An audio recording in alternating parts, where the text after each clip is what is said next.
Chapter 16. Journey to Lyre. After some indecision, they opted to remove and stow their tabards while they grabbed their gear. Probably best to keep them clean, given how much stock the Countess seems to put in them. "I have to say you called that one right," said Zipper. She had gotten stuck trying to pull it off. Her arms didn't have quite the range of motion for this in armor. Delta helped her get unstuck, then the two of them helped Gwen. "Sometimes advice from old codgers is sound," said Delta. The tent was empty, as the rest of the mercenaries were still being instructed by the other knights. "I wonder what commissions they're going to get," said Zipper, looking at the empty cots. "Probably not as good as ours," said Delta. "Diplomatic escort has to be a pretty plum job." "Unlike the last two," muttered Zipper. They headed back out and worked their way through the crowds. They didn't part for them the same way they did as when they were wearing their tabards, but they still made it there before Seralt. There was no sign of him, but there was a fine horse and attendant being held ready. "Are you the mercenaries' guards for Seralt?"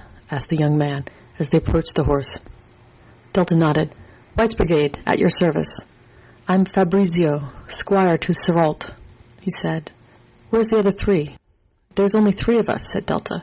"We're still recovering from the Battle of Clares." Fabrizio shuddered. "I was on the left flank. It was not a pretty sight." "I was in the center. It was even less pretty there," said Delta. "Ah," he said. Then he looked down the road. "Best we talk about it later. I'm supposed to be getting stuff ready. Do you have horses?" Delta smiled, and Zipper snorted. "Sorry, lad, that's beyond what we can afford. We have only 1 cavalry unit." She stood to the side so he could see Gwen. His eyes went very wide at that. "Is that a wolf? You have someone riding a wolf? I thought only goblins rode wolves." "She is," said Delta, grinning. Fabrizio swallowed a few times. "Well, I guess she's taken care of." "You can ride a horse, though, yes?" he said. "A little," said Delta. She turned to Zipper. "How different is it from a donkey?" asked Zipper. I can probably get a donkey." "That's probably for the best," said Delta. By the time Sir Walt arrived, they had an additional horse, not nearly as fine as the knight's, and a donkey that Zipper was in the process of naming. "Thank you, Fabrizio," said Sir Walt, taking the reins of his horse. "Now, where are we?" He did a double take and realized that the mercenaries were already there. "I didn't want the tabards to get dirty," said Delta. Sir Walt handed the reins back to Fabrizio. "That is an excellent idea," he said, and started untying the stays at the side of his own tabard. "The Countess is particularly keen on us looking our absolute best." "They were in the Battle of Clares," said Fabrizio as he strove to help with the tabard. Sir Walt rolled his eyes. "I apologize for that fiasco," he said. "I can't believe it got drawn away like that." His jaw was set, and he flapped the dust off the tabard angrily before folding it. "The middle wouldn't have collapsed if we'd been able to flank them properly, instead of chasing off after mooning orcs." He took the reins back and gave the tabard to Fabrizio. Then he looked critically at Delta. "If that's where you lost your previous captain, I apologize again. Sometimes you just ended up in a bad position. If the best squad in the world gets sandwiched between flanking units, there really isn't much you can do except make your life count as you go down." She felt a little upset that her brigade died because of an officer's stupidity, but it was tempered by the remorse the man felt for it.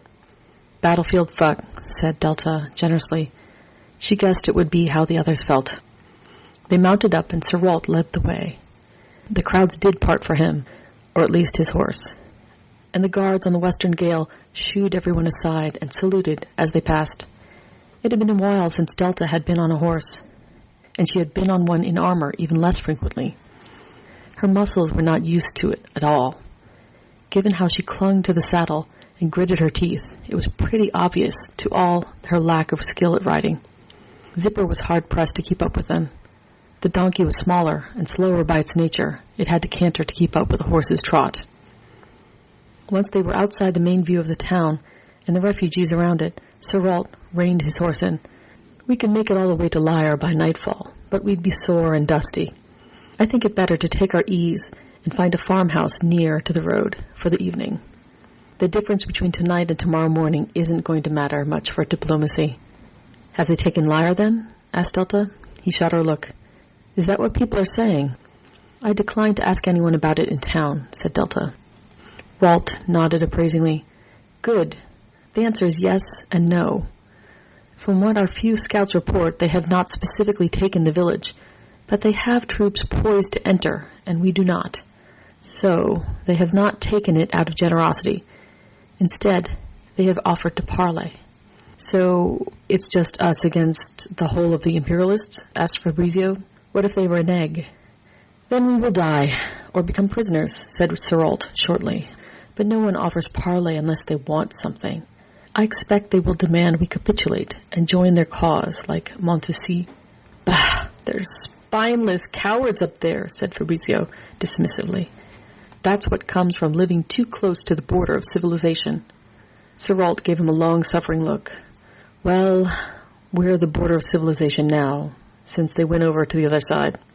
What are they looking for? Asked Delta, if it's all right to ask. Ralt smiled thinly at her. Time. He looked straight ahead. The Countess wants time so she can properly change the coat of arms for the county. You can't restitch an army for tabards overnight.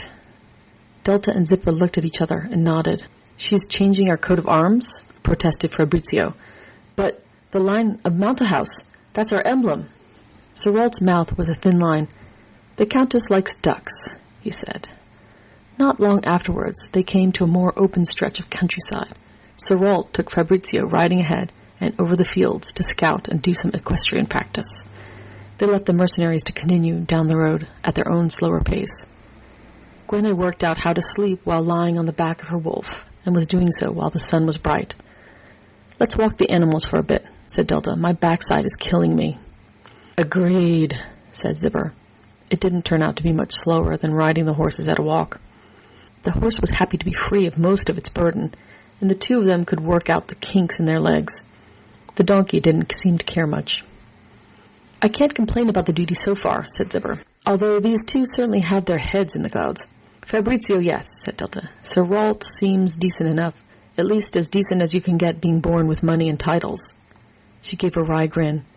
Not that I'm all that keen on following him into another battle where he gets most of the squad killed. I appreciate that, said Zipper. Do you think there will be a battle? No, said Delta. Clearly the Countess's troops aren't deployed for that. And even if the Imperialists are, there's no one for them to fight but us. We did take on a platoon of goblins single-handedly, said Zipper cheerily. And we weren't even half strength. We also met when we both surrendered to the Imperialists, reminded Delta. They had some good food, said Zipper. I hope they are catering this little get-together. They stopped under the shade of some trees for a noon meal Fabrizio had packed. There was fresh bread, some very nice ham, cheese, and a jar of pickled vegetables. This met Zipper's satisfaction quite well. While they ate, Seralt laid out tactical situations and asked his squire what orders he would give. They were invariably brash, extravagant, and usually fatal to his troops. For contrast, he would then ask Delta what she would do, and contrasted the pragmatism of her view with Fabrizio's.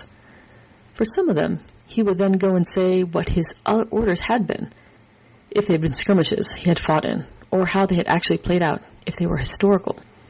As Fabrizio was packing up, he asked Delta, "Were you classically taught?" She smiled and shook her head. "No, but I was taught by someone who was classically taught. He served a lot during the consolidation wars of the Romantu Republic." "Ah," said Seralt, "difficult times those. We were mostly free from that in Avigno once we had gained independence from the Empire." He smiled. "Well, your lessons were well learned. Thank you for illuminating my squire." He glanced sidelong at Fabrizio. "I had hoped Claire's would have taught him some real-world lessons." He continued to himself. "It certainly did me." "My parents will be happy their money wasn't wasted," said Delta after he wound down. The knight laughed and mounted his horse.